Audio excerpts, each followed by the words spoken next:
दोस्तों अभी कुछ महीनों पहले हमारे पास एक बच्चा आया था, न्यूबॉर्न बेबी था, और उसके दोनों ही ब्रेस्ट के वहाँ पर अब्सेस हो रखी थी, मवाद हो रखी थी।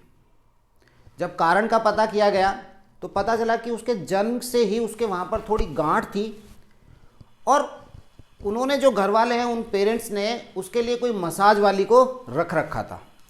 और वो जो मसाज करने के लिए जो लेडी आ रही थी उसने क्या किया कि वो जो ब्रेस्ट के वहाँ पर जो नोड्यूल्स हो रखे थे उनको स्क्वीज कर दिया, दबा दिया।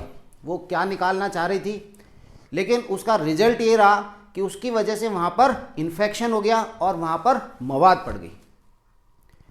बच्चे को कुछ समय तक दवाइयाँ दी गई, एंटीबायोटिक्स दिए गए, तो वो सेटल डाउन हो गया। हालांकि उसे ऐसा करना नहीं चाहिए था, क्योंकि ये सब चीज़ें नॉर्मल हैं। समय के साथ वो अपने आप डिसअपियर हो जाती, बच्चा वैसे ही ठीक हो जाता। तो दोस्तों यहाँ पर दो गलतियाँ हुई मेरे हिसाब से। पहली चीज़ तो उसे स्क्वीज़ नहीं करना चाहिए था, दबाना नहीं चाहिए था। और दूसरी, जो पेरेंट्स हैं उनको ये करना चाहिए कि जो भी मसाज करे बच्चे का वो फैमिली मेम्बर हो। मदर करे बहुत अच्छा है, फादर करे, या कोई ग्रैंड पेरेंट्स घर में जो है वो खुद करे। उससे क्या एक बॉन्डिंग बनती है बच्चे की और फैमिली मेम्बर्स की। तो दोस्तों इस तरह से यदि जितना मैंने मसाज को भी रीड करा है कि बच्चे के लिए बेनिफिशियल है या नहीं है, तो इसमें तो कोई शक नहीं है कि इसके मल्टीपल बेनिफिट्स हैं। अगर छोटी मोटी इन घटनाओं को छोड़ दिया जाए, या कई बार मसाज बहुत विगोरसली करी जाती है, बहुत एक्सेसिवली करी जाती है, तो मसल पुल हो जाती है बच्चे की, थोड़े दिन उसको पेनफुल कंडीशन रहती है। तो ऐसी छोटी मोटी चीज़ों को छोड़ दिया जाए तो मसाज के मल्टीपल बेनिफिट्स हैं, जो आज इस वीडियो में मैं आपके साथ शेयर कर रहा हूँ। सबसे पहला जो बेनिफिट है, वो जो देखा गया है रिसर्चेज में, वो बच्चे की ग्रोथ को लेकर के देखा गया है। जिन बच्चों के अंदर मसाज दी गई है, मालिश करी गई है, एक्स्ट्रा टच दिया गया है, उनकी ग्रोथ के अंदर बहुत इंप्रूवमेंट होता है। और एक स्टडी के अंदर, एक रिसर्च के अंदर ये देखा गया कि जो प्रीटर्म बच्चे थे, समय से पहले जो जन्मे हुए बच्चे थे, उनको जब एक्स्ट्रा टच दिया गया तो उनमें, जिनको एक्स्ट्रा टच दिया गया, उनके अंदर 47% एक्स्ट्रा वेट गेन हुआ। 47% एक्स्ट्रा वेट गेन था। तो दोस्तों एक बहुत अच्छी फाइंडिंग थी। इसका कारण ये है कि जब हम बच्चे को मालिश करते हैं या एक्स्ट्रा टच देते हैं तो बच्चे का जो ग्रोथ हार्मोन है उसका सिक्रीशन बढ़ता है, उसके ग्रोथ हार्मोन का लेवल बढ़ता है। कुछ एनिमल स्टडीज़ के अंदर ये देखा गया कि जब पप्पी को हटा दिया जाता है अपनी मदर से, क्योंकि उन एनिमल्स के अंदर मदर लिकिंग करती है, लिक करती है अपने बच्चे को, and that is a type of massage. तो यदि उस पप्पी को हटा दिया गया है अपनी मदर से तो उसकी ग्रोथ रुक गई। इवन उसकी ग्रोथ रुकने के बाद जब उसे बाहर से ग्रोथ हार्मोन का इंजेक्शन भी दिया गया तो भी उसकी ग्रोथ नहीं हुई। तो ये अमेजिंग था कि ग्रोथ हार्मोन दिया गया तो भी ग्रोथ नहीं हुई, और जब उसको वापस अपनी मदर के पास रखा गया तो उसकी ग्रोथ होना चालू हो गई। तो इसका मतलब ये जो एक्स्ट्रा टच है, ये जो मसाज है, या जो मदर उसको लिक कर रही थी, इससे जो उसका सेलुलर लेवल है, जहाँ पर ग्रोथ हार्मोन एक्ट कर रहा है, उसकी बॉडी रेस्पॉन्ड कर रही थी।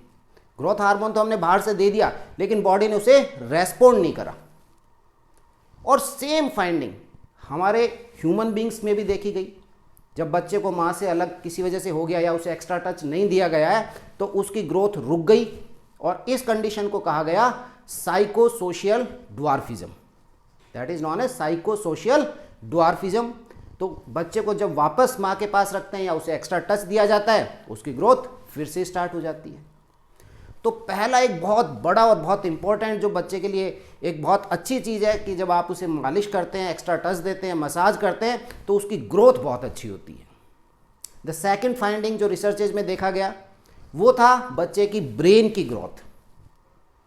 इनका, जिनको एक्स्ट्रा टच दिया गया है, ये बच्चे जो है, इनका न्यूरोलॉजिकल डेवलपमेंट बहुत अच्छा होता है। और उसका कारण ये था कि जो ये न्यूरॉन्स होते हैं, हमारे जो नर्व्स जो होती हैं, जो न्यूरॉन्स हैं, इनके ऊपर एक लेयर होती है फैट की, जिसे हम कहते हैं माइलिन। और जिस न्यूरॉन के अंदर जितनी अधिक माइलिन होगी, उसकी कंडक्शन वेलोसिटी उतनी ही तेज होगी, उसकी फायरिंग उतनी ही तेज होगी।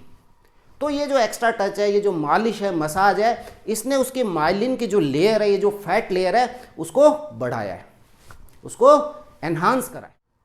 तो बच्चे का ओवरऑल ग्रोथ अच्छी हो रही है, ब्रेन की ग्रोथ, न्यूरोलॉजिकल डेवलपमेंट बहुत अच्छा हो रहा है। तीसरी फाइंडिंग देखी गई डाइजेशन से रिलेटेड।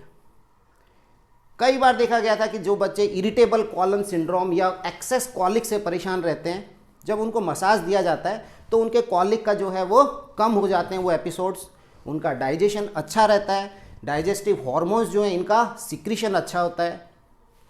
देन अदर जो दूसरी रिसर्चेज की गई उसके अंदर देखा गया कि बच्चे का बिहेवियर, जब आप मसाज कर रहे हैं, एक्स्ट्रा टच दे रहे हैं, तो ये बच्चे रात को नींद बहुत अच्छी ले रहे थे, दिन में चिड़चिड़े कम थे, और इनका और अपने पेरेंट्स के साथ में या जो केयर गिवर थे उनके साथ में एक बॉन्डिंग बहुत अच्छी थी। तो इनके बिहेवियर को भी असेस किया गया और उसमें भी बहुत इम्प्रूवमेंट देखा गया। अलग बेनिफिट पेरेंट्स के लिए, पेरेंट्स के अंदर आप खुद ही समझ सकते हैं कि जब आप मालिश कर रहे हैं, आप आई टू आई कांटेक्ट कर रहे हैं, स्किन टू स्किन टच हो रहा है, तो वहाँ पर एक बॉन्डिंग जो है वो बहुत अच्छी हो जाती है। एक बच्चे के साथ आपकी जो बॉन्डिंग है, जो इंटरेक्शन है, वो बहुत अच्छा हो जाता है।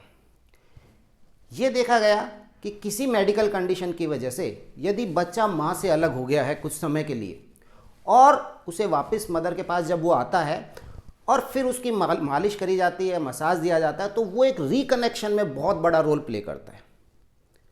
ऐसे ही यदि कोई मदर वर्किंग है, सुबह से शाम तक बाहर है, तो यहाँ मेरा एक सजेशन ये है कि शाम को जब वो घर पर आए तो उसके साथ उसकी मालिश ज़रूर करें। तो वो जो आपका पूरा टाइम जो बाहर रहे हैं, जो आप उससे दूर रहे हैं, तो उसमें बॉन्डिंग के अंदर आपको ये बहुत हेल्पफुल रहेगी। इवन मदर ही नहीं, फादर्स के लिए भी बहुत अच्छा है। आप अपने बच्चे के साथ अच्छा बॉन्ड बनाना चाह रहे हैं तो ये कोई ज़रूरी नहीं कि केवल मदर का ही जॉब है, फादर के लिए भी है कि वो बच्चे की मसाज करें, मालिश करें, एक्स्ट्रा टच उसे दें। तो दोस्तों, कुछ छोटी मोटी चीज़ों को यदि छोड़ दिया जाए तो मालिश के मल्टीपल बेनिफिट्स हैं, ज़रूर करनी चाहिए। अब ये कितनी बार करनी चाहिए दिन में, किस तेल से करनी चाहिए, कैसे करनी चाहिए, इसके ऊपर मेरा जो नेक्स्ट वीडियो है वो इसके ऊपर ही रहेगा। और आज का जो ये वीडियो है ये मैं, हमारी जो व्यूअर हैं स्मिता रोज हैं, उन्होंने मुझे सजेस्ट किया था ये टॉपिक, तो मैंने इसे थोड़ा स्टडी किया था, कुछ रिसर्चेज मैंने देखी थी, तो उनको डेडिकेट करता हूँ आज का वीडियो स्मिता जी के लिए। और एक ये जो इन्फेंट मसाज से रिलेटेड एक बुक है उसका लिंक मैं अपने डिस्क्रिप्शन में दे रहा हूँ, अच्छी बुक है। तो आपको यदि कुछ एक्स्ट्रा नॉलेज चाहिए, मसाज रिलेटेड डीप में जाना है, तो मेरी तरफ से रिकमेंडेड है ये बुक, आप देख सकते हैं, पढ़ सकते हैं, अच्छी बुक है। Thank you.